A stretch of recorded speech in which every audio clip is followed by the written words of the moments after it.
le médecin, il s'en lave les mains.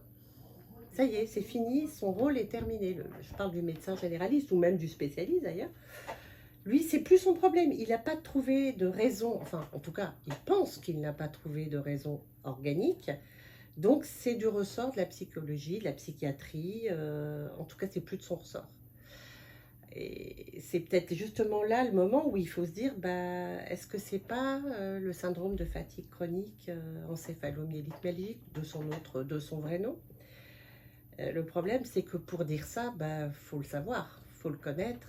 Et si on nous a jamais formés sur cette maladie-là, on peut pas deviner. Donc c'est pour ça que les médecins, bah, au bout d'un moment, ils abandonnent.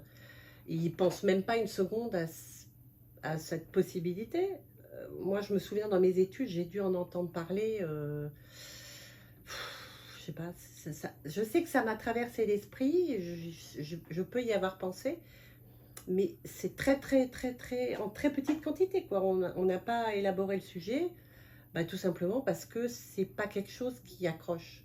D'abord, la fatigue, déjà le mot fatigue, si on lui retrouve pas une cause organique réelle, c'est pas intéressant. Je dirais que c'est même péjoratif, c'est même, il y a quelque chose un peu de méprisant quand quelqu'un vient dire bah, je suis fatiguée et que le médecin ne trouve pas la cause. Il y a quelque chose presque de péjoratif. Voilà, on le prend pas, c'est pas réel. C'est voilà, c'est dans sa tête, il invente ou il est vraiment fatigué, oui, mais il n'y a pas de cause organique.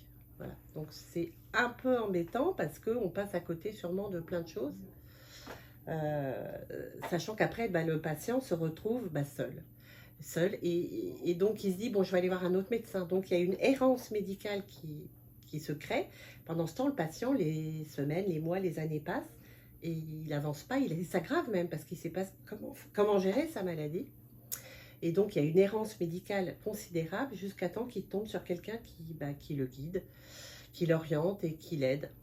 Voilà. Et il y a aussi une autre chose importante, c'est que bah, les médecins généralistes ne sont pas formés, les spécialistes ne sont pas formés, mais les médecins à la Sécu ne sont pas formés. Les médecins à MDPH ne sont pas formés. Et donc, le patient qui ne peut plus travailler, bah, moi j'ai déjà vu le cas de patients où j'ai dû vraiment batailler pour qu'il puisse avoir un arrêt de travail, ou pour qu'on puisse lui prolonger son arrêt de travail, pour qu'on puisse le mettre en affection longue durée. Et voilà, donc il y a quelque chose qui va pas dans ce sens-là. Bon, ça avance tout doucement, on sent que ça progresse, c'est pas par pas, tout doucement. C'est long, ça prend du temps et surtout c'est dommage parce que il y a quand même des choses qui commencent à bouger, ça commence un peu à frémir, il y a pas mal d'études cliniques qui se font, il y a des, des, des, des recherches pour trouver des marqueurs biologiques, il y a des pistes pour se connaître l'étiologie de ce problème, de ce syndrome, euh, des, des, des pistes sur des neurotransmetteurs, sur l'immunité, le système immunitaire. Donc on commence à avancer, mais voilà, c'est de longue haleine et pendant ce temps-là, bah, les patients vont mal et ils ne sont pas aidés du tout. Et c'est vraiment un problème. La prise en charge du patient, elle est très mauvaise. Voilà, on peut dire elle est même nulle, on va dire.